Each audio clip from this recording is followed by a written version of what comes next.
আসসালামু আলাইকুম সুপ্রিয় দর্শক, আজকের পর্বে আপনাদের সাথে শেয়ার করব চকলেট ড্রিম কেক রেসিপি। আসলে এটা ড্রিম কেকের বিশেষত্বই হচ্ছে উপরের দিকটা শক্ত থাকবে আর ভিতরে একেবারে সফট এবং ক্রিমি থাকবে। দেখেই সেটা বুঝতে পারছেন আমি কিভাবে আজকে এই ড্রিম কেকটা তৈরি করি, সেই রেসিপিটা আপনারা দেখতে থাকুন। এতটা মজার এই কেকটা আপনারা না তৈরি করলে বুঝতে পারবেন না। চলুন বন্ধুরা, আমি কিভাবে কেক তৈরি করি দেখতে থাকুন। তার জন্য আমি একটা মিক্সিং বলে 4টা ডিম ভেঙে নেব।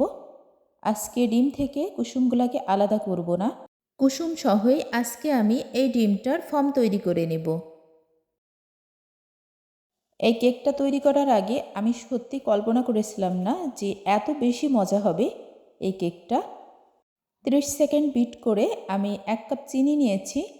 অল্প অল্প করে চিনিটা দিয়ে নেব আর ডিমের ফর্মটা তৈরি করে নেব।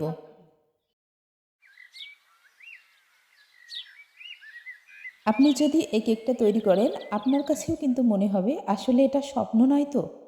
আমি কেকটা তৈরি করে যখন আমি কেকটা কেটে খাচ্ছিলাম, তো আমি অবাক হয়ে গেছিলাম যে আসলে কি আমি নিজে তৈরি করেছি এত মজার কেকটা। ডিম এবং চিনির ফর্মটা আমি তৈরি করে নিলাম। এই পর্যায়ে 1/2 কাপ পরিমাণ আটা দিয়ে নেব। এই কাপটা ছোট সাইজের, এজন্য কিন্তু আমি 1 কাপ নিয়েছি। 4 টেবিল চামচ পরিমাণ কোকো পাউডার, 1 চিমটি পরিমাণ লবণ দিয়ে নিলাম। এগুলাকে আমি খুব ভালোভাবে চালনির সাহায্যে চেলে নেব। আর এই কাপটা কিন্তু ছোট সাইজের, মেজারমেন্ট কাপটা। আমি বড় সাইজের কাপটা পাইনি, সেই কাপটা থাকলে কিন্তু অবশ্যই সেটার অর্ধেক হতো। আজকের কেকে আমি কোনো রকম তেল এবং বেকিং সোডা বা বেকিং পাউডার ইউজ করব না। এগুলা বাদে কিন্তু এই ড্রিম কেকটা তৈরি করে নিতে হয়। এবার আমি 2 চা চামচ পরিমাণ চকলেট এমালশন দিয়ে নেব। এই কেক তৈরির জন্য কিন্তু অবশ্যই চকলেট ইমালশনটা দিতে হবে। আর এই কেক তৈরির জন্য chocolate emulsion, chocolate syrup, chocolate এগুলা কিন্তু একটু বেশি পরিমাণে লাগবে, তা না হলে এই কেকটা বেশি মজা হবে না। আমি খুব ভালোভাবে মিক্সড করে নিয়েছি সবগুলো উপকরণ। এই মোলটাতে আমি সামান্য তেল লাগিয়ে নিয়েছিলাম, তারপর এই ব্যাটারটাকে ঢেলে দিচ্ছি।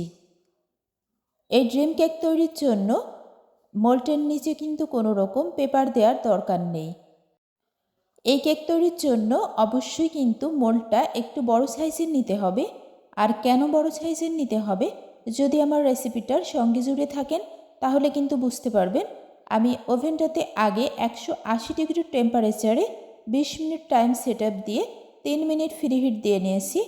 আর 17 মিনিট আমি এই কেকটাকে বেক করে নেব। ততক্ষণ আপনারা সঙ্গে থাকুন। ফিরে আসলাম কেকটা তৈরি করার পর। কেকটা কিন্তু একেবারেই ফ্ল্যাট হয়েছে। এই ড্রিম কেক ফ্ল্যাট হতে হবে। আমি টুথপিকের সাহায্যে চেক করে নিয়েছি পারফেক্টভাবে বেক হয়েছে। আর কেন ফ্ল্যাট হতে হবে, আমি এই কেকের উপরেই কিন্তু এই মোল্ডের ভিতরে কেকটা থাকবে, আমি তার উপরে ক্রিম এবং চকলেট অ্যাপ্লাই করব। কেকের কালারটা আরও স্ট্রং করার জন্য আমি চকলেট সুগার সিরাপ তৈরি করে নিয়েছি। এই মিশ্রণের মধ্যে রয়েছে লিকুইড দুধ, চিনি এবং চকলেট। অবশ্যই কিন্তু সর্বপ্রথম এই চকলেট সুগার সিরাপটা দিয়ে নিতে হবে। দেখে বুঝতে পারছেন এটা দেওয়ার পর কেকের কালারটা কিন্তু আরও বেশি স্ট্রং হয়ে গিয়েছে। আমি খুব ভালোভাবে চারিদিকটাতে ব্রাশ দিয়ে অ্যাপ্লাই করে নিলাম। খুব দারুণ একটা কালার চলে এসেছে। এখন আমি হুইপ ক্রিমটা ফর্ম করে নেব। আর আমি এখানে নিয়েছি ট্রপিক্যাল হুইপ ক্রিম। এই ট্রপিক্যাল হুইপ ক্রিমটা যখন ফর্ম করতে হবে অবশ্যই আইস থাকতে হবে। আইস না থাকলে কিন্তু ফর্মটা পারফেক্ট হবে না। আর এই ফর্মটা খুব বেশি হার্ড করা যাবে না, একটু স্মুথ করতে হবে। স্মুথ করতে হবে কারণ আমি কেকটা কাটার পরে যাতে খুব দারুণভাবে একটা স্মুথ ভাব আসে কেকটাতে, তার জন্য এখানে আমি 1 চা চামচ পরিমাণ বাটার দিয়ে নেব। আর সাথে 1 টেবিল চামচ পরিমাণ চিনিও অ্যাড করে নেব। প্রথমে বাটারটাকে আমি একটু মিশিয়ে নেব। একটু মিষ্টির জন্য আমি 1 টেবিল চামচ পরিমাণ চিনি দিয়ে নেব। চিনি এবং বাটারটা দিলে এই ক্রিমের টেস্টটা আরও বেশি ভালো আসবে আর এই ক্রিমটা একটু সফট হবে। চিনিটা দিয়ে নিলাম। আমি আরও 30 সেকেন্ডের মতো বিট করে নেব। এই ক্রিমটা কিন্তু খুব বেশি স্টিক হওয়া যাবে না। যখন আমরা নর্মালি কেক তৈরি করি তখন কিন্তু সেই কেকের ফর্মটা একেবারে স্টিক হয়। এখন আমি এই ক্রিমটাকে কেকের উপরে অ্যাপ্লাই করব আর খুব ভালোভাবে একটু সমান করে নেব। দেখে বুঝতে পারছেন চকলেট সুগার সিরাপটা দেওয়ার পর কেকের কালারটা কত বেশি স্ট্রং হয়েছে।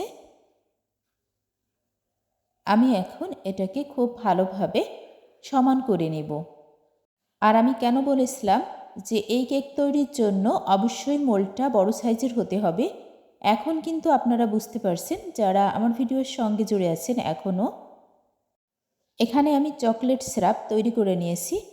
এটা বাজারে কিনতেও পাওয়া যায়, আমি কিন্তু নিজে তৈরি করেছি। আর এই চকলেট সিরাপের বিশেষত্ব হচ্ছে এটা কিন্তু জমে যাবে না, এরকম লিকুইডই থাকবে, সেটা অবশ্যই খেয়াল রাখতে হবে। এই কেক তৈরির জন্য চকলেট অ্যাপ্লাই করার আগে এই সিরাপটা কিন্তু দেয়া লাগবে। এই সিরাপটা না দিলে কেক কিন্তু তার সৌন্দর্যটা হারাবে।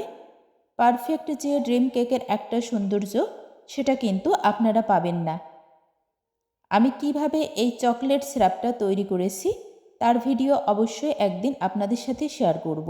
আমি সব সময় বাজার থেকে ডার্ক চকলেট কিনে নিয়ে আসি আর চকলেট ইমালশন, গানাশ, তারপরে সিরাপ সেইগুলা তৈরি করি। দেখে বুঝতে পারছেন এটা কিন্তু জমে যায়নি। আর যদি এটা শুধু চকলেট হতো তাহলে কিন্তু এটা জমে যেত। এই পর্যায়ে আমি চকলেট গলিয়ে নিয়েছি। এবার আমি চকলেটটা হচ্ছে গরম পানির ভাপে একটা ছোট্ট বোল বসিয়ে সেটাকে গলিয়ে নিয়েছি। এখন এই চকলেটটাকে দিয়ে নেব। এটা কিন্তু দেওয়ার সাথে সাথেই একেবারে হার্ড হয়ে যাবে। আর কালার দেখে বুঝতে পারছেন যে এটা শুধু চকলেট। আমি আগেই বলেছি এই ড্রিম কেক তৈরির জন্য চকলেটের পরিমাণটা কিন্তু একটু বেশি লাগবে। যতটা বেশি চকলেট অ্যাপ্লাই করতে পারবেন ততটা বেশি মজা হবে এই কেকটা। আমি মাত্র চকলেটটা দিয়ে নিলাম, সাথে সাথে কিন্তু শক্ত হয়ে গেছে। এই পর্যায়ে আমি কোকো পাউডার দিয়ে নিচ্ছি কেকের সৌন্দর্য আরও বৃদ্ধির জন্য। আপনারা চাইলে কোকো পাউডারটা স্কিপও করতে পারেন, তবে কোকো পাউডারটা দেওয়ার পর কেক কিন্তু অনেক বেশি সুন্দর দেখাবে আরও। এটাকে আমি ফ্রিজের নর্মাল চেম্বারে রেখে দেব 2 ঘন্টার জন্য। ফিরে আসলাম 2 ঘন্টা পর। এখন আমি এই কেকটা আপনাদেরকে এভাবে দেখিয়ে দিচ্ছি কতটা দারুণ হয়েছে। কেকটা কিন্তু ভেঙে যাচ্ছে না, মানে এত হার্ড হয়ে গিয়েছে চকলেটটা। এই ড্রিম কেকের উপরে যদি চকলেটটা এরকম হার্ড না হয় তাহলে কিন্তু আপনার কেকটা পারফেক্ট হয়নি। আজকে প্রথম আমি ড্রিম কেক তৈরি করেছি, একেবারে পারফেক্ট হয়েছে আমার কেকটা। ভিতরে কতটা দারুণ হয়েছে সেটা দেখে বোঝা যাচ্ছে। খেতে কিন্তু অনেক বেশি মজা ছিল আজকের এই ড্রিম কেকটা। আশা করি আমার এই ড্রিম কেকের রেসিপিটা আপনাদের কাছে অনেক বেশি ভালো লেগেছে। এতটাই টেস্টি এবং মজাদার ছিল, আপনারা বাসাতে ট্রাই করলেই বুঝতে পারবেন। আমি অবশ্যই একটু কেটে উঠিয়ে নিয়েছি খাওয়ার জন্য।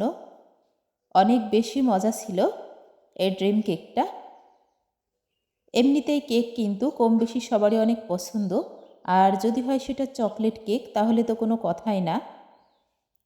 আপনারা যারা যারা প্রথম থেকে শেষ পর্যন্ত আমার ভিডিওর সঙ্গে জুড়েছিলেন সবাইকে অসংখ্য অসংখ্য ধন্যবাদ।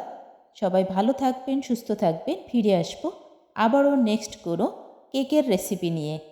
ইনশাল্লাহ আমার নেক্সট রেসিপি কোনো ইউনিক কেক রেসিপি থাকবে।